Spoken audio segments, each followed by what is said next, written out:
Si un nom relativement fédérateur et taillé sur mesure peut incarner la lutte pour l'indépendance du Cameroun, incontestablement, Ruben Oumniobé saurait sans embâche cristalliser les attentions. En effet, l'homme podole ou porte-parole n'a jamais aussi bien porté son nom. Tel un Moïse en son temps, à l'aune des combats et victoires nationalistes africains, il a accompli sa mission. Précurseur idéal et idéologique, ce 13 septembre est pour ainsi dire un symbole non seulement pour son décès, mais davantage pour sa vision dont la pertinence reste incontournable et toujours aussi d'actualité. Le sens de l'amour de la justice, c'est la métaphore de la droiture, c'est la métaphore de la reconnaissance, c'est aussi la métaphore du refus d'asservissement. Longtemps ignoré à tort ou à raison, et peut-être à dessein, dans la mémoire collective nationale, sa reconnaissance comme héros national le 16 décembre 1991 par la loi 91/022 sonne comme une preuve factuelle de son œuvre pour la naissance du sentiment nationaliste et indépendantiste au Cameroun, même si ce postulat peut être mitigé. Je n'ai pas vu ça dans les manuels, j'ai pas vu les manuels scolaires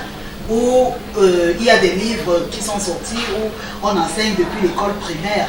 Je n'ai pas vu le mausolée où on doit se recueillir. Je n'ai pas vu une date précise où on devait le recueillir, aussi bien lui que Douala Mangabel, que Ngosodine, et Martin Posamba et que sais-je encore.